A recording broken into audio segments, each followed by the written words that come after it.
It's Gorman in the morning with Fletcher and Ryder. Now, 92 KQRS.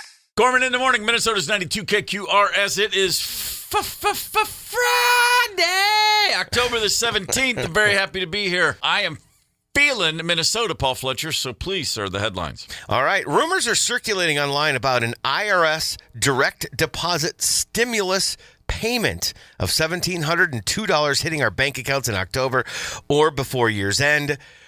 That would be really cool. It would be. Don't get excited. Okay. It's false. The IRS is warning of stimulus check scams. They're using fake checks and phishing tactics. So heads up. Are we sure it's not actually the IRS? Yeah, just toying with us? I mean, come on. That would check out. Yeah. United Airlines is marking a major milestone when it comes to in-flight internet service. United Flight 2940 from Newark to Houston made history yesterday as the first time a major U.S. airline has offered Starlink Wi-Fi on a mainline flight with connectivity on personal devices as well as in-flight entertainment screens. United's chief customer officer, David Kinzelman, says it's all about raising the bar. He says, quote, whether it's catching a live game, streaming an award show, or working, United customers won't miss a beat when they're on board a Starlink-equipped flight.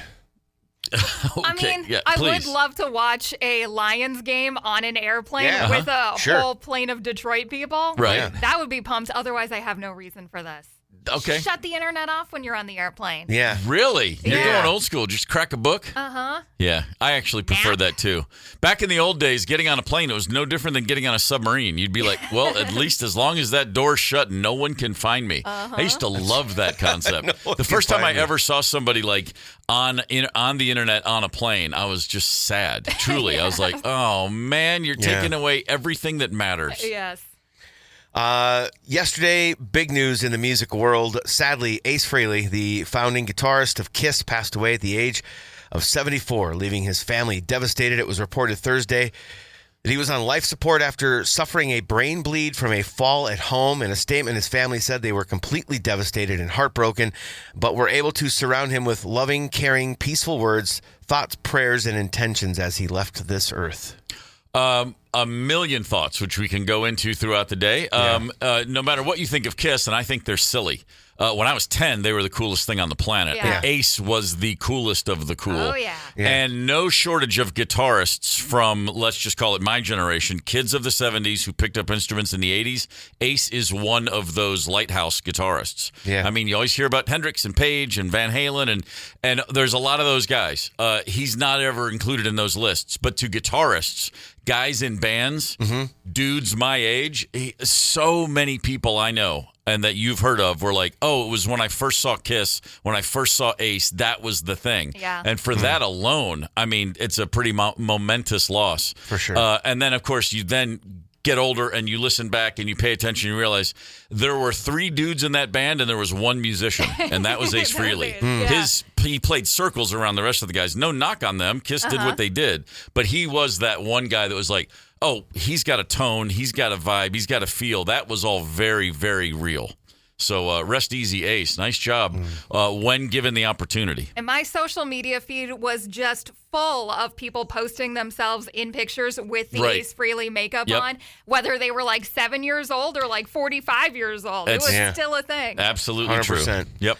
Transcended just music, for sure. For sure. This time of year, late October 1987, I'm in a bar in Atlanta, Georgia called Atkins Park, and I'm sitting in a booth with my 2 friends, Lenny and Mac. And Mac comes back and sits down and goes, Ace Frehley's in the men's room. Oh. And I go, you saw Ace Frehley? And he said, no, but I heard his voice. And I said, how do you know Ace Frehley's voice? Because I'd never heard it. Yeah. But once you hear it, you know it. If you know, because it was kind of high-pitched, and it was the most New York accent you ever heard. Oh, wow. Oh, Lost yeah. boy. And then he came walking by and sat down, and sure enough, there was Ace Frehley. And he had played a gig in town that night, which we were blissfully unaware of because we didn't have something called the internet back then. And then we all went over and got autographs from Ace Frehley. Oh, very And he cool. couldn't have been cooler. He was like, hey, no problem. Always happy to take an autograph for my fans. He was like the nicest guy in the world. And we That's were like, awesome. man, that's Ace. Put that makeup back on, dude. You look weird. Because it was just never, it's always unsettling to see those guys without makeup. 100%. That's the iconic nature, for sure. I'll share a couple of posts on Twitter. Tom Morello, Rage Against the Machine. Yeah. Harvard dude, smart guy. My first guitar hero, Ace Frehley, has passed away. The legendary Space Ace inspired generations to love rock and roll guitar playing. His timeless riffs and solos, billowing smoke coming from his Les Paul, the rocket shooting from the headstock. It goes on and on and on. He says, thank you, Ace, for a lifetime of great music and memories. And then this on Twitter yesterday from Mike McCready of Pearl Jam. Oh, okay. Huge fan. I heard about Ace Frehley's passing from Rick Friel, who I played in with a band called Shadow. Rick was the first guy on the bus in 1977 who had a Kiss lunchbox and told me about Ace. Very cool. Let me tell you something. The Kiss lunchbox was the ultimate, you got to be kidding me. I can't believe I don't have one of those back in the day.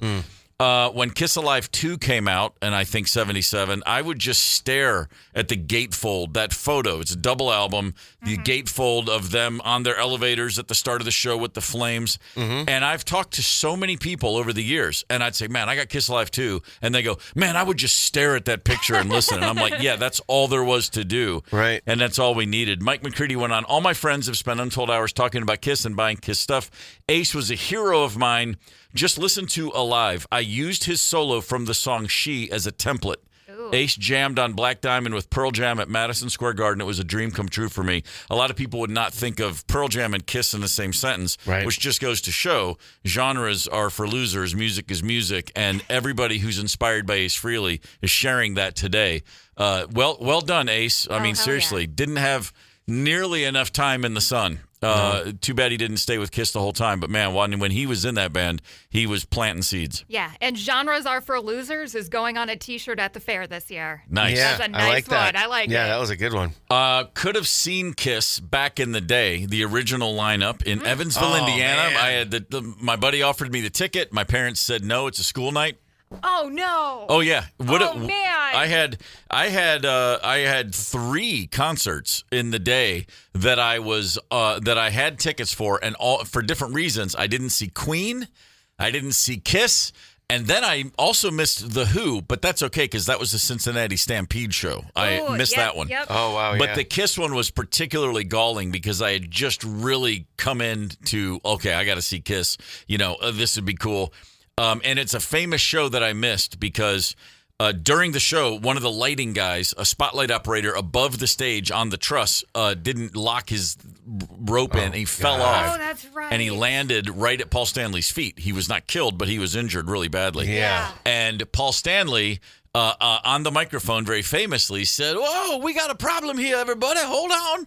And then he said, as the professional Paul Stanley was, to segue into the next song, he said, "Looks like somebody had too much cold gin," and they went into cold gin. Which, wow, gosh, to have missed that. Wow. There's no way to explain just how cool Kiss was in real time. Now, my son decided that Kiss was the greatest thing in the world when he was 8 or 9 or 10 years old, too. And I took him to see Kiss. I'd never seen them. The first time I saw Kiss, I was there with my kid. And we were probably the only father and son in the whole arena not dressed like members of Kiss. Wow. You didn't put on the makeup? Didn't do the makeup. And I looked around and I saw so many generations of Kiss fans all in costume and makeup together. And it truly hit me probably for the first time, 2008 or 9, and I went, I've missed this whole thing. I didn't understand just how significant this was, and that it is dads and their kids, boys and girls, all dressed like Gene together. I was like, man, pretty cool. At any point during the show, did you go, I wish we would have worn the stuff. I wish we'd have gone all out. No, not a chance. Didn't need that part. No way in hell that was going to happen. But it was a good show. Police in Ocean City, Maryland, did not expect the overwhelming response. This is surprising to me that they didn't expect it. They didn't expect the overwhelming response to a call for volunteers to smoke weed in front of them. Oh, yeah. Have they never been to Ocean City, Maryland? Or the United States? Trust me. That's the one. If you said, hey, where will people turn up and smoke weed in front of cops? I would have said Ocean City. I've spent a lot of time there. Trust me. That's right on brand. The request for adults to take part in the smoking session at the upcoming Maryland Highway Safety Office's DUI conference went out on social media one afternoon, but registration closed within hours when people came out of the woodwork to volunteer. The program gives the student officers a chance to observe real-time cannabis impairment so they can easily recognize it when they hit the streets on their own. Oh, my. Yeah, like they don't already know. That's hilarious. That's great. August 9th, 1974, I was in Ocean City, Maryland. Okay. Watching Tricky Dick Nixon resign from the presidency. Really? Oh, okay. Oh, yeah. Remember that one very, very Not well. a crook. As of 5 p.m. Wednesday, Highway 7 in Minnetonka is closed in both directions between Vine Hill Road and Shorewood and County 101 in Minnetonka. This is by the Minnetonka High School. Mm-hmm. Why? MnDOT has to replace a failing culvert, which makes me think of cheeseburgers, as to prevent a massive sinkhole. Ooh. Wow. Yeah. Okay. Sinkholes and cars are bad. They do not mix. They do not go together. Yeah, let's do what we got to do. Yeah. Kind of cool, though, that they realized this beforehand rather than us talking about having a massive sinkhole in Minnetonka. Yeah, very cool. If they can figure that out with earthquakes, man, we're going to be way ahead of the curve. Yeah, right. I don't even need an hour. Just give me 2 minutes. Yes. Yeah. So I can brace yourself or whatever. Yeah. This closed till Monday. So, I mean, for those that are impacted by it, I just thought I'd let you know. Okay. Starting in December, ChatGPT will introduce age verification, allowing users, this is their goal, they want to allow users to use the AI chatbot to create erotic content for verified adult users. Okay, then. Don't we have enough? Isn't there enough of that content on the planet? I don't know. I would think. I mean, is he personalizing it or... I mean, the brain is the largest sex organ. That's been said quite frequently. It certainly has. So I feel like if it's our largest asset in sexy talk, we should just let ChatGPT focus on other things like writing emails to our boss. Right. Well, I think it was L.A. Guns who sang "It's Never Enough." So, yeah, there you have it. They would know. The folks, I love this. The folks at the Buffalo Trace Distillery in Frankfort, Kentucky are pairing their whiskey with ghosts. The company is holding, quote, Night at the Distillery tours.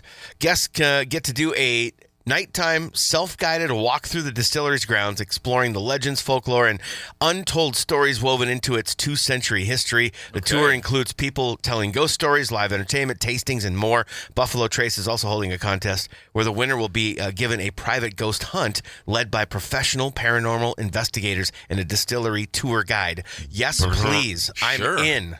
Yeah, it's real easy to convince me that I'm seeing a ghost when I'm whiskey drunk. That's very true. Yes. Yeah. And by the way, you would be in the state capital of Kentucky, Frankfort, and you don't want to mess with some of the ghosts walking around that old congressional building. That hurt you. Man, that's some old good old boy network action down there. We got to have a historic building in town here that's been converted into a distillery. Can you please steal this idea because I'm all in on it? Fair enough. Hey, really quick before we get to sports, I want to do a quick birthday shout out. Our longtime listener, John, his wife's Missy is having a birthday today. John and he texted that in. Yeah. Nice. Come on. Right on, happy birthday, Missy. Yeah. Hell yeah. Right on, Missy. 29 years old again. He likes this dude loves to cook and bake. Oh, right? that's right. Sure does. Nutella-filled chocolate chip cookies for her to wake her up. Okay, well, you can Google the address at KQ anytime you like. I've told him that so many times. Let's talk sports, shall we? The MASH unit known as the Minnesota Vikings got through a practice yesterday. Linebacker Jonathan Grenard is also on the injury list now. He was not on Wednesday's list, but yesterday popped in the list. He's got a hammy. Oh, nothing like another hammy. That's fun. Blake Cashman did participate. Andrew Van Ginkel still limited participation. Christian Darrisaw will be resting today. Brian O'Neill limited. Donovan Jackson was a full participant. It's just up and down with all these guys. And then, of course, still Carson Wentz was a full go. J.J. McCarthy limited. At this point, it's got to be Carson on Sunday. Yeah. We shall see soon enough. Last night, in yet another game, that shows none of us know anything about football. 40-year-old Joe Flacco led the Cincinnati Bengals. Wow. That's his second team this season. Right. Over 41-year-old Aaron Rodgers and the Steelers. In an offensive it was just a fireworks display from start to finish. Yeah. A spectacular game. Joe Flacco was 31 of 47, 342 yards, 3 touchdowns, no picks. Damn. It was insanely entertaining game to watch. Joe Flacco was traded from Cleveland to Cincinnati a couple of weeks ago. That's the first in-season, in-division quarterback trade since 1974. Wow, I was going to say. What a bizarre year this is turning out to be. The Timberwolves played the Bulls last night, their second-to-last preseason game. They lost the game, but that's because they started the top 6 guys for the fourth quarter. Yeah. They were rolling along the way. Anthony Edwards looks great, feels great. Julius Randle, who has apparently let the world know he no longer smokes pot. Go figure. He's playing great basketball right now. He's not needed in Ocean City then. He is not needed in Ocean City then. The Gophers at home tonight, 7 p.m. against Nebraska. One concern, Emmett Johnson. Who is he? Well, he was 2021's Minnesota Mr. Football when he was at the Academy of Holy Angels in Richfield. The Gophers did not even look at him. He signed with Nebraska, and he's running roughshod over the Big Ten this season. Wow. He will show up looking to run up and down the field. That should be, if nothing else, a little side drama there. And he, like so many of us, are from Richfield. Good morning, Richfield. Good morning, Richfield. Good to have you. Hey, I got great news. And make sure Dusty, Red, and Giggles, and all of your other hobo friends know this. We can now make hooch out of hot dog water. I'll explain how after we hear the Clash. Gorman in the morning. Coming right back. 92 KQRS. Streaming from 92KQRS.com. Gorman in the morning is back. 92 KQRS. Look, I can't tell you how we got guys on the moon over 50 years ago. They had some aluminum foil and some really smart dudes in lab coats, a couple of beakers maybe. I don't know. It blows my mind that happened. I don't understand how bridges work. I can't believe cruise ships don't sink. I mean, I got issues, right? Getcha. Yeah. But every now and again, somebody comes up with something where I think, oh, yeah, no, I'm going to study this. I'm going to learn this. This is what science is for. And in this case, yes, really, this is what to do with hot dogs if you don't want to simply eat them, but you want to enjoy them in a whole different way. That's right. We have finally figured out the lost art of alchemy, turning base metals into gold. No, I'm sorry, turning hot dogs into booze. In order to turn hot dogs into delicious alcohol, I needed a way to extract the hot dog flavor into something fermentable. Once I had a concentrated pot of hot dog water, it was time to sterilize it with a pressure cooker, and our hot dog water can be used as a base for a meat. I started with a few pounds of honey, enough to supply enough sugar to hit 16% alcohol. All that was left to do was add our yeast and let this hot doggy mix ferment for 30 days. Now all that's left to do is have a taste. If you could collect the liquid that's at the bottom of the garbage bin at a baseball game, that is what we're drinking right now. Yeah. Listen, now that we know how to turn hot dogs into booze, I mean, surely we can make a crack pipe out of a burrito. I mean, that's just next, right? We can go to really hard drugs from other foodstuffs. If hot dogs equals hooch, garbage can hooch, then, I mean, my gosh, the possibilities are limitless and endless. Yeah, the tinfoil is already an ingredient in most of the burritos that I pick up. I just know he said mead, so it's hot dog flavored mead. Which just blows my mind even more. That's made from honey. I can't, I will hardly ever turn down a shot at anything, but I don't think I could do this, man. I don't know, man. And how much is a couple pounds of honey? Like, I'm trying to visualize. That's like a vat. Yeah. A massive vat of honey. Like, that's insanity. There's, you know what? We might get to a place where to get alcohol, with as tight and as expensive everything has gotten, maybe we're going to get to a place where we have to make alcohol out of hot dog water. But otherwise, I'm out. Sure. I'm out. There's only so much vanilla extract in the world. I mean, and parfum de eau. There in trying times, you got to get desperate. But anyway, if you're curious how to get, if you're curious, this does take about a month. By the way, this is not your overnight home brew in the basement. No, if you want to make hot dogs into 21% hooch, you need a lot of honey and about a month. Okay, so as I said, most of the hobos I know, they at least have half of that. 21%. They got a month anyway. Then you're going to be passed out for a month. I would certainly imagine that's the case. Okay, out west in Montana, University of Montana in Missoula. Every year for 30 years now, there's a clock tower on campus. That's been there longer than 30 years. But on the clock tower for the last 30 years, during homecoming weekend, people wake up, usually on the Saturday, and they look up, and atop the clock tower, there's a giant spire, and on top of that is a giant pumpkin. Somebody scales the tower, climbs the spire, climbs the whole thing, and jams a pumpkin on top of it. Any guess as to how tall this tower is that we're talking about? It's up there. I mean, we're talking about like it's got to be a couple stories, right? Oh well, no, it's several stories, and the spire itself, it's got like it's you have to climb the clock tower, and then you scale this long, tall spire on top of that. It's really difficult to imagine. Right. But every year this giant pumpkin appears on top of that spire. And it's big. Picturing the town clock in Back to the Future, basically. Yeah. Okay. Yeah. That does the job. Okay. It's a completely bizarre sort of occurrence, and people are like, well, how difficult would this be? Now we do have an interview with somebody who has his voice masked with a little bit of insight into this caper. The climb itself is pretty intimidating. I almost worked up the cojones to do it. Multiple lookouts all throughout campus, middle of the night, and then 2 climbers up top. Everybody looking out for UMPD with radios or group texts and what have you. The university has hired some outsourced people to put it up safely and not put students at risk.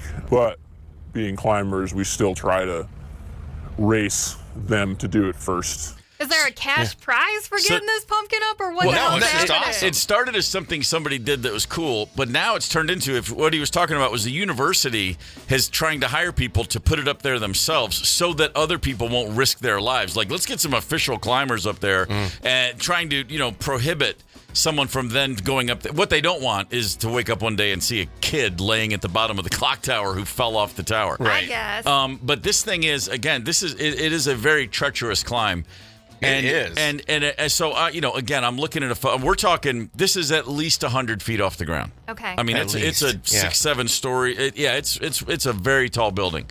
So the question, and people are saying right away, like, well, just set up ring cameras, put on 247 quad cams and all that stuff. How about this? Just leave it alone. Why do we have to know? Why can we not have magic in the world anymore? You just took exactly what I was thinking. I never wanted to know who killed Laura Palmer. Twin Peaks, greatest TV show of my life. Sure. Ruined once the network told David Lynch, you have to solve the murder. That's not the point. You're missing it. I don't care who does this. I just want to know that someone every year gets up there under cover of night and puts a pumpkin up there because it's the dumbest possible thing you could do, and we need more dumb in the world. And the mystery is part. I mean, like, it just mysteriously appear. And trust me, go Google this thing.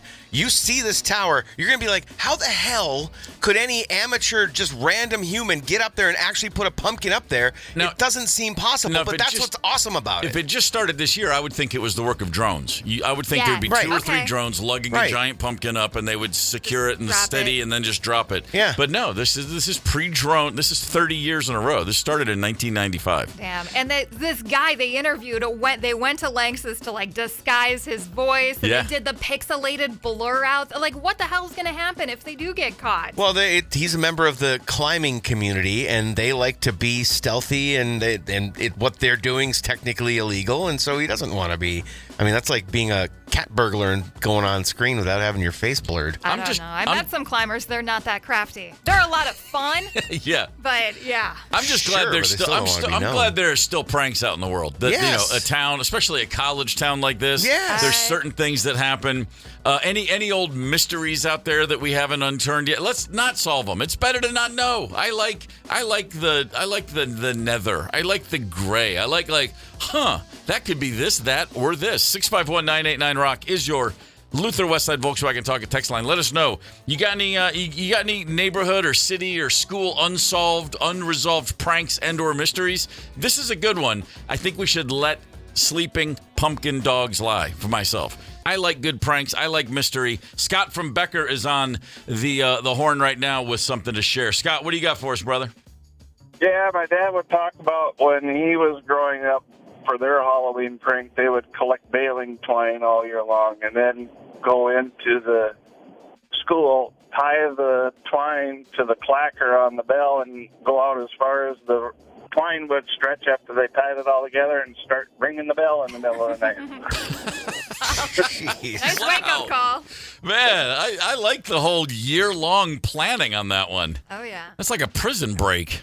That's a commitment. And they would do it several years, they said.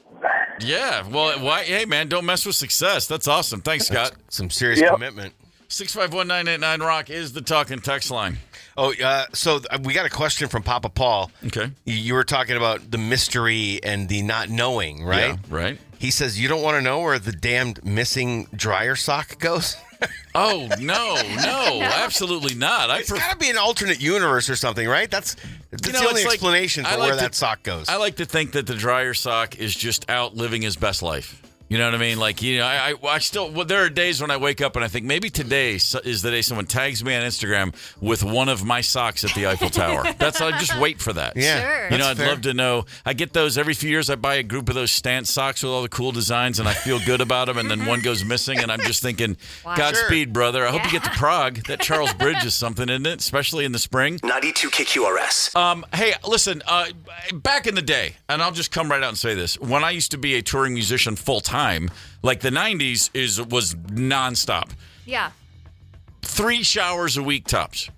Okay. And I was working up a sweat most nights. I would play a full show, and then by the time I got to the next town and got to a hotel room, I was like, I don't want to take a shower. That'll wake me up. I want to go to sleep. Yeah. Blah, blah, blah. And I noticed, too, the less I shower, the better my hair looks. For sure. And the more healthy my hair is, because I'm not killing it with stripping it with all the shampoo stuff. And at some point, though, I kind of woke up and went, yeah, but I stink like at least half the time. But I feel like being out on the road full time like that, 3 a week seemed like, I'm actually impressed by that. That seems like kind of a lot. It was, it was just the funk you get up when you're playing 4 nights in a row. Yeah. By the third night, it's like, now I'm really settling in, and it's just gorgeous. Day off, okay, I'll shower if I have to. Yeah. But that's a dude in a nasty rock band. Recently on TikTok, a video went very viral. A woman who's a very high-powered, very successful attorney talked about the fact that she showers twice a week, and people were horrified. Mm-hmm. She's talking about it. I now live in a robe. Before I was living in athleisure because I would work out and then stay in my leggings until I showered or went somewhere. But now that I'm showering after Pilates, I put on a robe, and then you can't pay me to put on jeans after this. Realization number 2 is that I'm itchy. I've gotten an oil, I've gotten a lotion, I put it on. I am itchy everywhere. But I think maybe I'm a shower every 2 days person. Realization number 3 is I have never experienced a bidet, and I just have questions like, how do you dry off after a bidet? Is there soap involved in a bidet? And if there's no soap, then how does it clean? Okay, so she had been showering twice a week and then bumped it up to showering every single day, and these are all the things that kind of blew her mind. It dried out her skin, clearly, because she said she's itching all over the place. If she's made it this far, which is through law school, just keep going with what's working, sister. Yeah, don't let the pressure of people calling you a disgusting pig change your showering habits. They're sitting at home with nothing better to do than comment on your hygiene for crying out loud. Like so many other Americans who I love dearly, I made fun of the bidet until I experienced the bidet. That's what I've heard is very much a don't knock it till you try it kind of deal. And now, I'm not one of those people who decided whatever it takes to get one in my own home, I'm doing it. I don't have one, but I've traveled abroad and I've been in hotels that feature them, and it is a life-changing event. Let me tell you, especially when you get to Japan. And they've got the heated seats, the vibrating seats. They've got they got all kinds of different jet streams, water pressure. They got blow dryers. You just sit down, take care of business, and then it feels like, you're like a baby with a loving mom's cleanup afterwards. And then you walk back to your room and order more sake. It's amazing. Actually, it's more about the sake than the bidet now that I think about it. I've traveled a little bit, and because they're more prevalent in Europe and around the world than they are here. Yeah. But I've never tried it because they freak me out. I don't know why. They just do. But so here's my question, though. Do you just stay sitting and hit another button? Is there toilet paper involved at all? No. Oh, just straight bidet, eh? Yeah, no. Let the technology take care of you. Do you take a couple minutes to just hang and dry off before you move on with your day? Okay. Yeah, you got to finish the article you're reading in the newspaper. Oh, it's a thing. It's like a French lunch. It takes way longer than you think it should.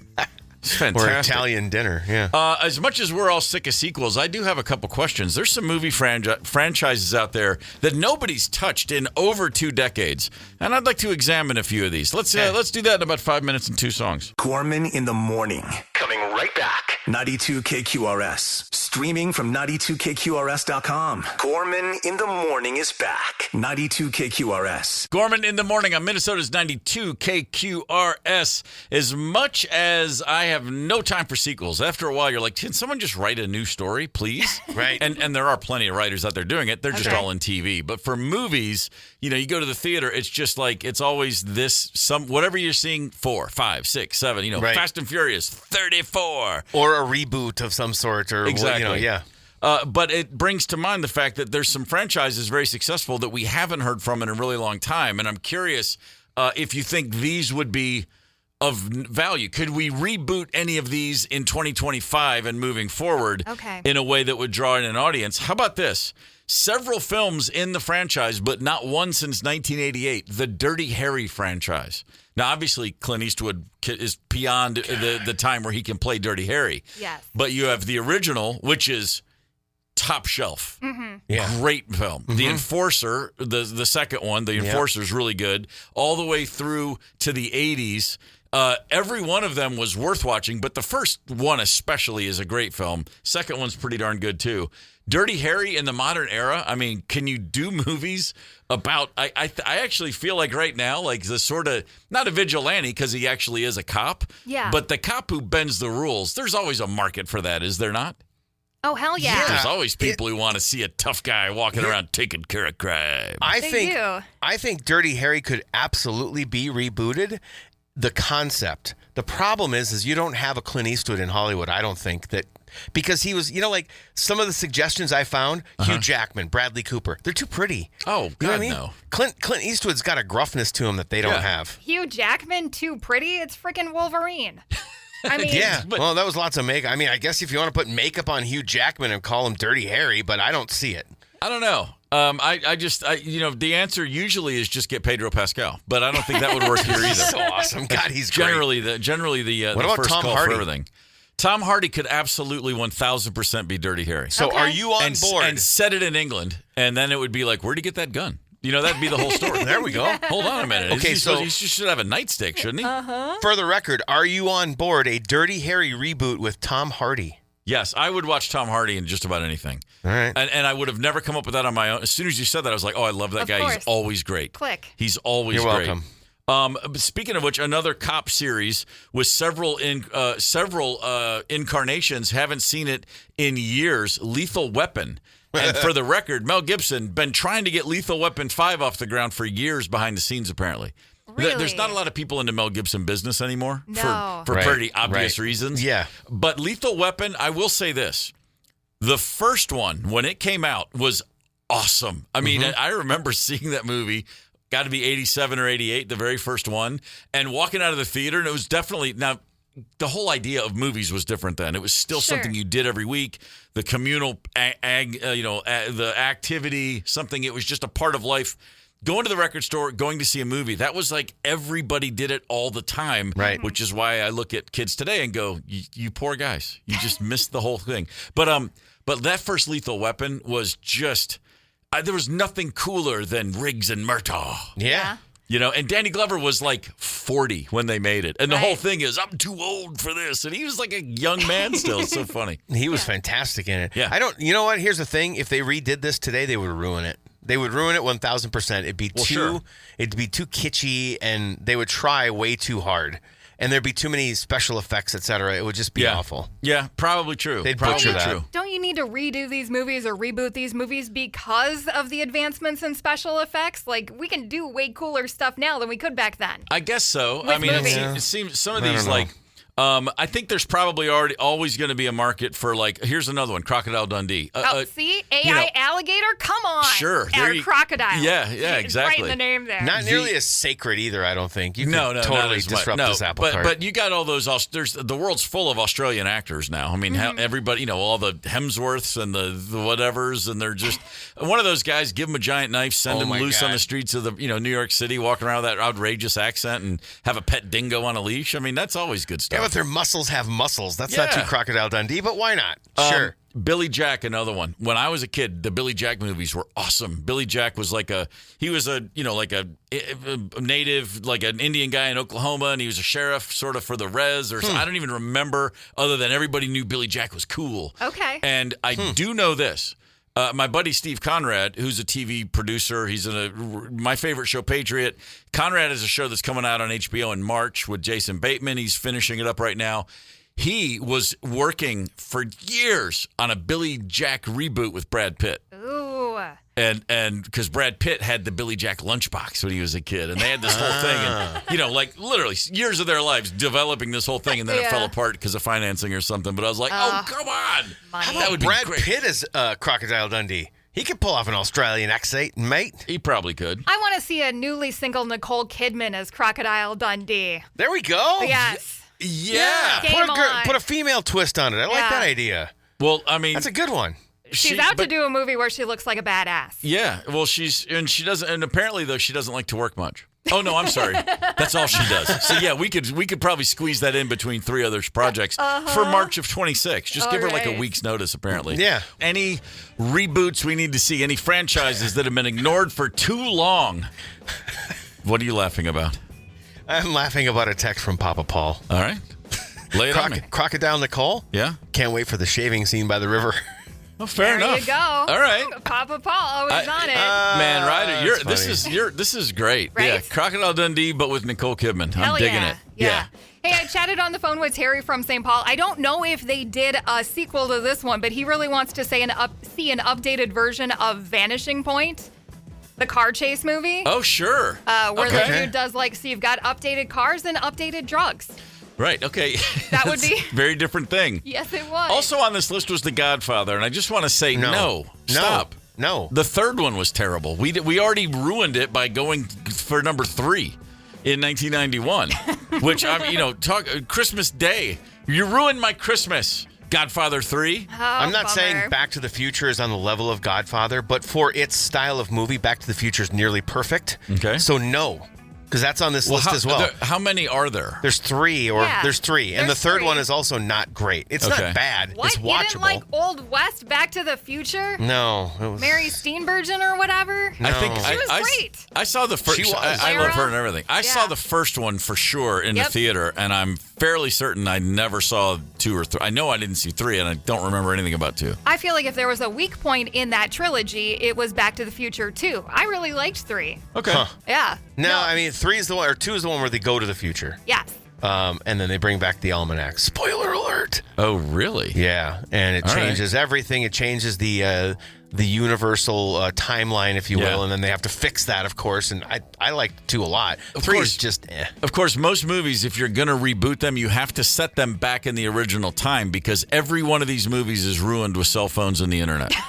Smokey and the Bandit, that's on the list. You can't have Smokey and the Bandit now. You can't have a Trans Am, a badass Trans Am, and an 18-wheeler full of Coors beer and get that bad boy from Texarkana back to Georgia in 20 hours with the internet and cell phones and drones. It's not going to happen. Right. You would find those guys. Yeah. But in 1977, heaven on earth watching Smokey and the Bandit in the theater. Went to see it on Friday night, went back on Saturday night. nice. Word. Oh, that was good living right there. Funny but wrong. We're ready to rip this bad boy open, are we? Yeah, we'll see. Yeah. Okay. All right, who's running this show? Well, a little bit of me, a little bit of Ryder. Okay. Right. So, Ryder, you can take it for first. So let's go. First up is going to be Brian. Brian Fletcher, I'll ask you a question. You need to give a funny but wrong answer. If it makes Steve laugh, you win front row tickets to Adam Sandler. All right, Brian, are you ready? Yeah. All right. Here's your question. Where was the American Declaration of Independence signed? At the bottom of the page, or I think it was at Red Rocks at a Black Crowes concert. Okay. Okay, no laughter. I think that's where Steve Gorman was independent from the band, maybe even. I'm just picturing Paul Lynde answering all these questions. It's got a Hollywood Squares vibe all of a sudden. Sorry. Nice effort. Good effort. All right, Julianne, are you there? Yes, I am. All right, Julianne, here's my question for you. Are you ready? Yep. What ended in 1990? What ended? Nothing ended. The fat lady hasn't sang yet. Okay. All right. Boom. Fair enough. All right. Not bad. Not bad. All right. Still haven't gotten you to laughter yet, though. No. Not a laugh yet. We'll see. All right. Christina. Hi. How are you? Good. Okay. Here's your question. Why do birds fly south in the winter? Porque no pueden caminar. Translated as because they can't walk. Wow. Okay. All right. That's must not know Latin, but got the Spanish first one that got me on the edge there. We got a wry smile out of you for sure. Well done. Well done. No laugh, though. All right. No laugh, Christina. No laugh, but she did well. Okay, hold on. All right. All right. I got to shake it out. See, it's building up inside me. I got to clear the jets. It's important to cleanse the palate before each question. Yeah. All right, Paul, you there? Yes, I'm here. All right, Paul. Let's see if you know the answer to this one. What are 3 types of rocks? Rocky Balboa, Dwayne "The Rock" Johnson, and Kid Rock. That's Fletcher. Man, that was Fletcher. That wasn't me. Didn't know where that was going. Well done. Didn't get me though. Sorry. You were close though. No. You held it in. All right, one more. We got Mike. Mike, are you there? Yes. Okay. What's the most dangerous bird in Minnesota? I would say either a balding or receding hairline eagle. I liked that one. That's a pretty good one. That's a good one. I'm not seeing a laugh though. No. Couldn't get it. This close. Is not easy. Boy, no, it's the pressure's building though. All right, last shot on this. Last one. Kimberly, are you there? I'm here. All right, Kimberly, name an effective form of contraception. Crocs. Yes. Oh. I see it. Damn it! I did not think that was going to work. Oh, that's good. Yeah. Hell I yeah, like that Kimberly. one a lot. I see front row tickets to Sandler in your future. That was it. That got me. I couldn't help it. I immediately went back to a pair of orange Crocs I used to wear, I was like, Did you get them from like Guy Fieri or something like that? I got them from my kids. A chef or? Okay. No, it was a Father's Day gift. I didn't have a choice. That's a good one. Kimberly, well done. That's good. Crocs. That's funny. That caught me by surprise. Mm-hmm. And they are definitely contraception. Kimberly, you're going to Sandler. Nice work. She's very excited. Man, front row to Sandler, it could be a lot worse. Oh, yeah. Make no mistake. All right, well played, everybody. That was good. That was nice. I was surprised at how much it was. It was like building up. Like, when you tell someone don't do something, of course, that's all they want to do. Oh, yeah. Yeah, 100%. All right. I'll be better next time. I'll be far more. I'll shut it down. Now, no one will get me to laugh next time. Nobody will get you to laugh next time? Now the gauntlet's been thrown. Gorman in the morning. Coming right back. 92 KQRS. Streaming from 92KQRS.com. Gorman in the morning is back. 92 KQRS. Gorman in the morning, Minnesota's 92 KQRS. Tomorrow, that would be Saturday, October 18th, is the first ever Excelsior Comedy Festival. It's going to be at Excelsior Brewing Company. 4 shows, 16 comics. This bad boy is free. It starts at 2 p.m. Sponsored by us here at Gorman in the Morning and 92 KQRS. And several headliners, including AHMED KHALAF, who's in studio. Good morning, sir. Hey, what's going on? Good morning to you. Bright and early with a Coke in his hand. Bright Look at and early, dude. Something. I needed something. Yeah, you did. Yeah. A little jolt. A few things to discuss. First things first, and maybe this is just an ugly rumor. You can clear this up. Sure thing. But apparently you're a Burger King guy? I am a huge Burger King guy. Is this a lifelong? Is this a recent discovery? This is I swear, fealty to the kingdom of burger. Really? Of course, I am an advisor, an advocate of the kingdom of burger. Is it the char-broiled nature of the burger? Certainly. See? Yeah, You're a double agent. It's been a minute, but I've been there. Look, man, I get it. No burger competes. In the fast food industry, no burger competes. Price point and flavor. What? When it comes to beef. That's two of the big things. Their chicken is garbage. Okay. Right? Okay. I'll be the first to tell you that. I appreciate the honesty. But you know what? Sometimes you gotta, it's like if you're playing basketball and you're good from the right. Yeah. But you can dominate on the left. Got it. And your left gets better, so what? Yeah, So sure. what? Let the right sink. Dominate from the left. Got it. You know, I in the summer of 1986, I broke both of my arms at the same time in a basketball freak injury. True story. Only happens to white people. Basketball. Damn straight. That would never happen to a black guy ever. Very true. Me and Andrew Bogut. He did the exact same thing, and you can watch him do it, and it's exactly what happened to me. Right. I can't watch the video because it still makes me nauseous. 100%. Oh, no. But that said, I got my right arm. My right arm was in a cast for longer, so when my left arm was freed first, I started shooting with the left. You went back? I developed a great. Oh yeah, I developed a great left-handed shot out of the blue, and it taught me a lot about things. And I know this another thing about you. This is what I was told. Burger King, my man broke his leg and had to learn how to walk again. What's that all about? Honestly, freak accident, broke my leg, and then... Now, see, that never happens to white guys. We break the arms, black guys break the legs. Black guys break their legs. That's how that goes. 100%, yeah. What happened? I zigged when I should have zagged. I had a sort of high ankle shoe, and it wrapped around the side of my leg, and I twisted my ankle, and it kind of popped, and then I was walking around roughhousing, and then finally it just gave out on me at the end of the night. Right. And... I had to go to the hospital. Sure you did. I mean, this is great to talk about. But it's one thing when you're a kid, but at 30. It was more like when I was 29, okay. maybe? Well, the older Still you are, 30, the more it really sucks. It takes longer to get back. It was the first bone I ever broke. And I sort of I didn't know what to expect, but I healed pretty decently. Okay, you know? all right. And I'm You're still up. You're back in the game. I'm moving, baby. You're back in the game. But it finally gave out? Like, how long did you go before? 20 minutes tops. Oh. All right. Still. That's the adrenaline talking. Yeah. That's it. I don't even want to talk about it. I don't blame you. What about the shakes at Burger King? Those are pretty solid. Solid shakes, too. Yeah. This is Burger what I'm and a talking shake about. is all I need. If you get... And they're side items, too. This is such a funny thing. I came here to promote Burger King. No, man. It's you know what? Some people collect Pokemon cards. Other people talk about the joys of a good flame-broiled Whopper. Flame-broiled. They have Whopper Wednesdays. You can buy one, get one. I didn't know. Is that real? Yes, 100% on the app. Okay. Whopper Wednesdays. I like that. AHMED KHALAF is at the Excelsior Comedy Festival tomorrow at Excelsior Brewing. So, okay, let's go back to the beginning. Born in a refugee camp? Yeah.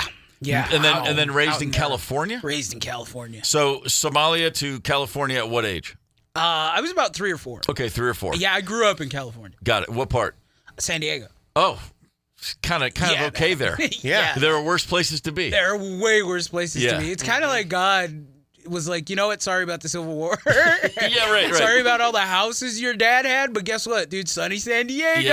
Yeah, we're going to give you really good weather and some fish tacos you'll never forget. 100%, dude. Man. Nice California burrito in an open-air mall. Sorry about the Chargers, but the rest of this is pretty darn good. Hey, they're LA's problem now, brother. That's right. That's exactly right. I'll tell you what, though. In San Diego, you go from 90 degrees to like 60 or 55 at night. It's nothing better. That swing, it's like That's perfect a great up and down. swing, and you can smell the ocean air coming off. Oh, yeah. Can't beat it. And so, it's like through your high school years, how long were you out there? Through my high school years. Okay, and at what point did you say, comedy? I think maybe I want to grab a microphone and get into a room and try to make strangers laugh. I think I got burnout from school. Really? Yeah. Okay. Yeah. Because when you're an immigrant, you also have to like do a lot of, especially the firstborn.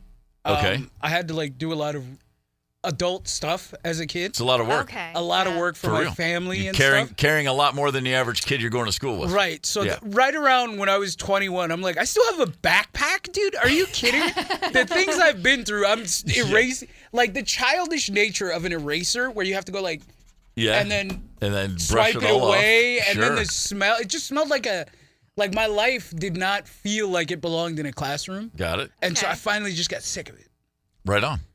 I can relate to that. I mean, I at 21, I decided I had enough as well. Yeah, I was like 20 years old. And then at the same time, I had made a buddy named Drew Harrer, who's a comedian as well.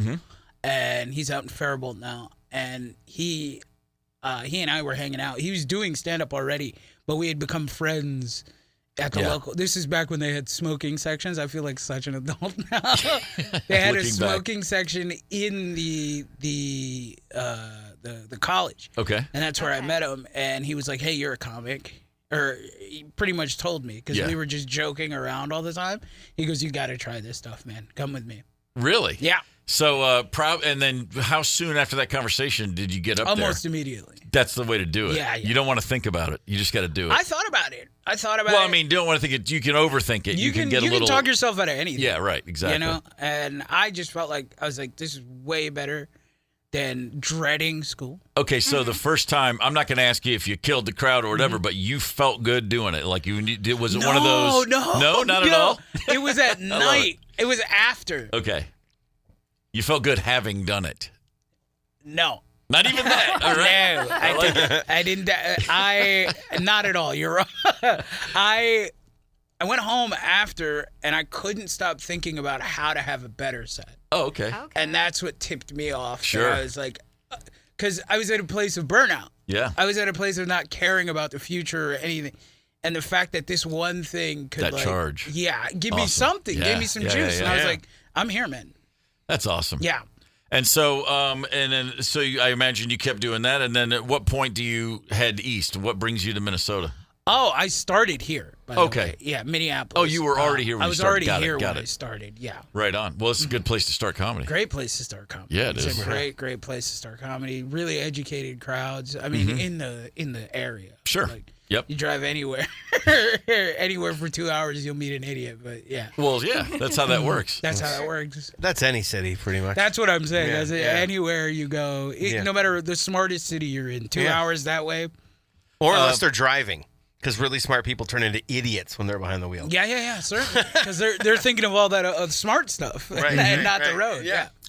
Excelsior Comedy Festival tomorrow, 2 p.m. it starts. It's free at Excelsior Brewing. 16 comics, 4 different shows.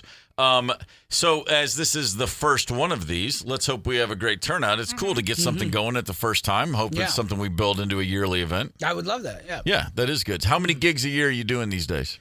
As many as humanly possible. Right on. It's a grind, man. It is a grind. It is a grind. This summer was really tough. Because it felt like there was a lot of economic insecurity. Yes, it is. And on top of that, it was like kind of warm out, so people were doing their own thing, and it really just felt like it was a summer where they put comedy on the back burner. Okay. And I was on the front lines of being left behind. You know? Right. Yeah. Oh, man. I did not have enough clout. Got it. Hey man, for everybody who sees you and has a great time and laughs and thinks, oh man, that guy's amazing. Yeah, people don't see the work. They don't have any idea the reality of what you're trying to do. I mean, I say like, oh, I got up in front of strangers and tried to make them laugh. That's the easiest part of the day. I tried to make that a viable career path. Right. I tried to make walking into a room and talking a 401k. That's what. That's right. A work in progress. Yeah. A work in progress. When you were a kid or even later, sports, you play anything? Just pickup games. Honestly, yeah, pickup games.